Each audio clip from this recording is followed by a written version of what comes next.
Welcome back, everyone, to OpenLine. Talking about pre-K, a study, a Vanderbilt study of students that were in the pre-K program. How do they do after the first year? How do they do after the third grade? And how do they do after the sixth grade? That's the study, and it's going to be ongoing. And we have with us Kelley Durkin. She is research assistant professor at Peabody College, part of the research team that was that did this study. And so we've talked about kind of where you were at each stage, where things were at each stage, and now you're going to continue, right? So our latest data was the sixth grade. And you have all this information about the sixth grade, but you're going to keep following these kids, right? Yeah, so, you know, as I mentioned earlier, they're now in 10th and 11th grade, and we feel really fortunate that we have the ability and the funding to keep following them, so we're going to be able to follow them all the way through 12th grade. And we'll be able to look and see kind of how COVID has affected them, what happens to them in terms of graduating from college, high school, graduating from high school, what their trajectories look like, and, you know, what is happening in their, high school data as we dig into that. How do the kids react when you come and talk to them? And how does that work? Like, do you go and meet with them for a day? Do you call them on the phone? How does it work? Yeah, so we have this overall, what we call full sample of almost 3,000 students, which, we've been talking about a lot of those results today. We also have a smaller subset that we got special permission from their parents, where we contact them and their parents and one of their teachers. And we're able to ask them some questions about what's going on. And so, for example, this most recent leg of it with COVID, we're asking them questions about, has COVID disrupted your family in terms of a loss of income or a gain of income? Have you had a severe illness as a result of COVID, or have you, lost a family member? What's happened with your schooling? Were you doing remote schooling, hybrid, in person? What did that look like? How do you feel like your schooling is going compared to before? Are you behind, in your courses? Are you on grade level for your courses? So we're asking those questions now, and we previously, for some of that work, we did it in person. Now, because of the pandemic and needing to navigate some of that, we've been doing phone interviews with the parents and the students, and then we do online surveys with the teachers to ask them questions. And how often do you meet with them? We do it once a year. So one time a year, okay. Yeah, one time a year, but I'm really lucky. We have a really wonderful team of staff who have been working with these families for years, and they've developed these really wonderful relationships with them, and they're from the regions where these states are, because where these students are, they're all over the state.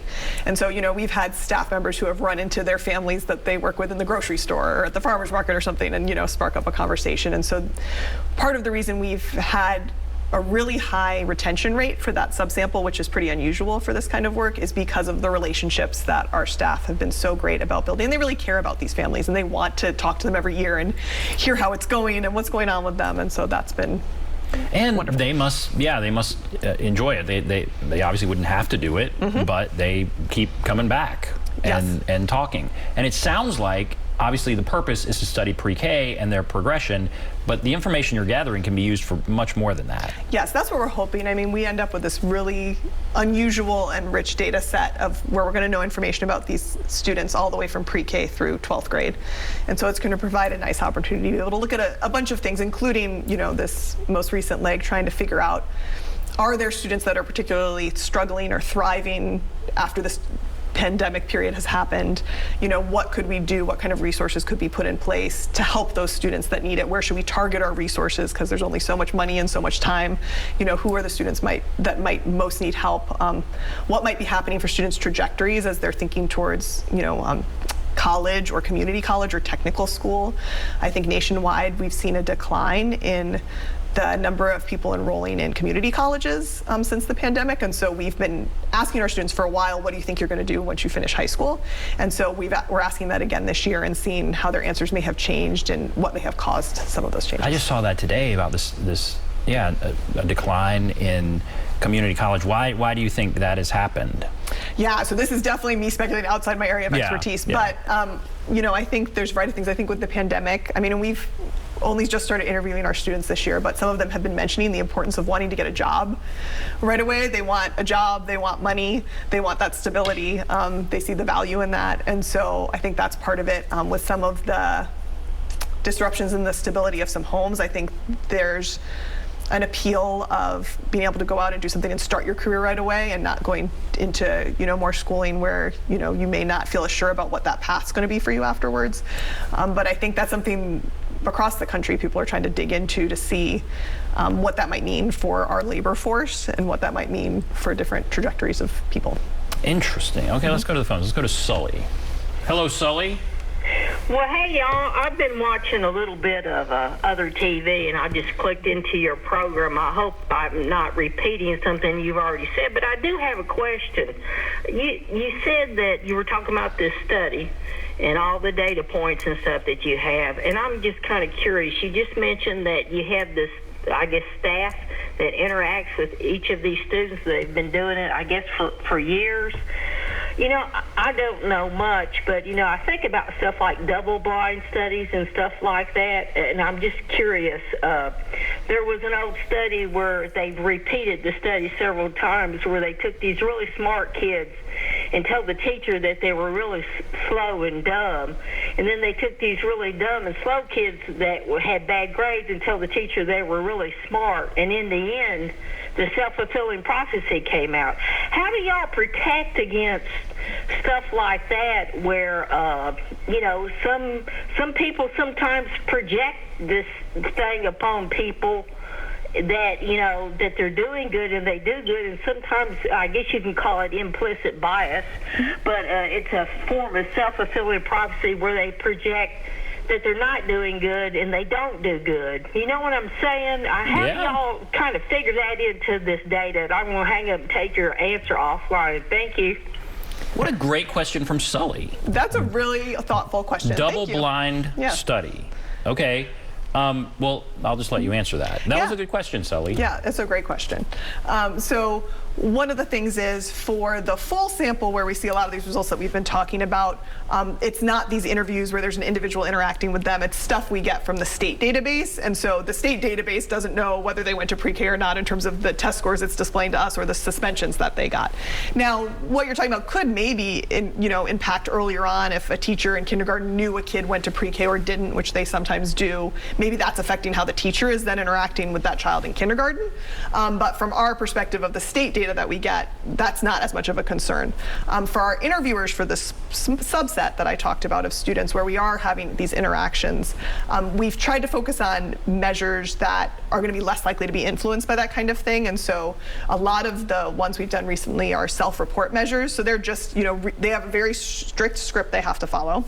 And they're asking questions that the parents and students answer themselves. They're not, the researcher isn't the one evaluating them. They're answering some questions. The other thing is, unless they bring it up themselves, because it's been so long now too, our staff don't always necessarily remember exactly who are the kids that went to pre-K and who are the ones that didn't, unless, in the course of the interview, the student or parent brings up like, well, back when she was in pre-K, otherwise, so that helps some too. But it's a really thoughtful question. It's something we try to be really careful about. And I'm interested in, and this would be, I don't know if it's outside, it's certainly not what you studied, but what she said, there is some study where someone said this is a really, bright, brilliant kid who was actually not, and then vice versa, and then those prophecies or those fulfilled themselves. Is that true? Yes, so that's absolutely true. She's exactly right. They've done some studies, and a really good example of one that's pretty powerful is you wouldn't ever be able to do it now. This is from a long time ago for good reason.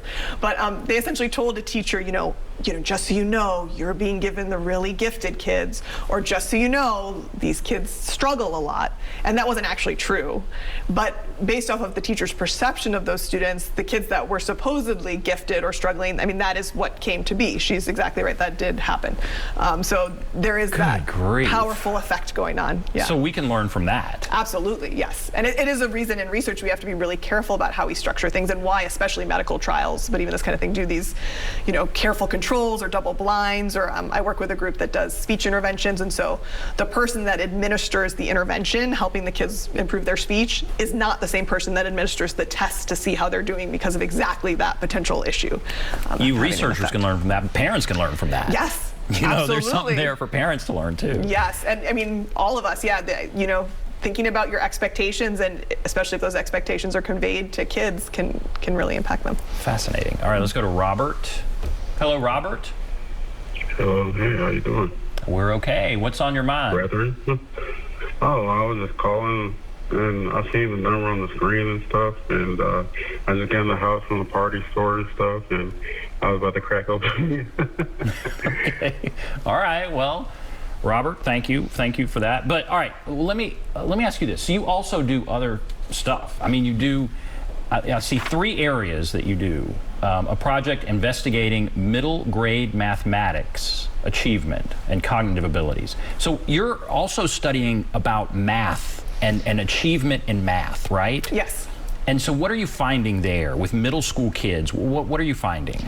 Right, so one of the things that that group has found, Emily Fife, my colleague, led that work, and Bethany Riddle Johnson, looking at what kinds of early skills might predict how you're going to do later. And an example of something from that work that I think was really important is that your patterning skills when you're, early on in these like pre-K, kindergarten, are some things that are really powerful and impactful for predicting your later math. And those are things that aren't always emphasized as much as we were talking about earlier as counting and numbers and knowing that. And maybe it's the case it's because, everyone learns that, so it doesn't end up predicting your later math skills because everybody figures that out. But some of these other things like patterning, so being able to know red, red, green, green is considered an early precursor to what you're going to kind of need to be thinking about with algebra and things like that. And so patterning is a skill, for example, that's not always emphasized as much as others in the early grades, but could have this really great effect for the later math learning that you're going to be doing. Interesting. And patterning, so just something like red, red, green, green. That's something parents could do, and you're recommending, I guess, obviously it be incorporated into schooling. Yeah, but parents, I have, a preschooler myself, and so trying to point out patterns when we see them in the world, or saying, with her little blocks of Legos, I made a pattern, can you copy my pattern? But I have all the red and blue Legos, and she has green and yellow, so she has to be able to transfer that and figure out how to make that same kind of same, different pattern with her blocks. And there's this group, the Development Research in Early Math Education, DREME. They have a website, but in there's a whole slew of activities that we're trying to put together for families and teachers. And some of the family activities are things that parents and grandparents can do with their kids that are really easy, like pointing out patterns when you're in the world, sorting things and talking about categories when you're folding laundry, when you're at the store talking about number and shape and things like that when you're in the produce aisle. So there's all these kinds of things that I think we don't always think of as math. Traditionally, we're thinking of math like, numbers and addition and, algebra. But there's all these opportunities for math in the world with measurement and patterns and all these things that we can capitalize on too. As you study that, are you confident about where we are as far as teaching math today, or are you depressed? Are you confident or are you concerned? I mean, because I hear both. I hear like, oh boy, it's not good, and then oh, we're the best in the world and all that. And I'm sure both are in some ways true, but where are you as you look at all the data when it comes to that? Yeah, it's a really good question with really big implications. I think there's lots of room for improvement. I think there's really good people working on that, and there's some wonderful teachers that have really, tried to cultivate these environments to develop math knowledge in their students, young and old. I think there is the need to keep pushing that. We want math to be problem-based and about solving problems. A lot of times, if we did, actually as part of this work, we asked high schoolers and middle schoolers, which of these jobs do you think use math? And the kinds of jobs they thought used math were things like cashier, an accountant. It was pretty much almost always things that they associated with operations, addition, subtraction, numbers. They were less likely to think of someone like a computer scientist as someone who uses math, even though math is a really crucial part of computer science. But because they don't conceptualize math as problems to be solved, they conceptualize it as numbers I have to solve, put an answer here in an equation, not problems in the bigger sense of the word. And teachers and parents can have an influence on getting kids to think about math that way, trying to help them see that math is all around us, and math can be used to solve these interesting things going on in the world and interesting problems. It isn't just 2x equals 6 plus y. I'm writing that down right now to tell my kids. Actually, seriously, math is all around us, and it's not just numbers. It's about problem solving. Yeah. That's great. Okay, all right, we'll take a break. Come back right after this.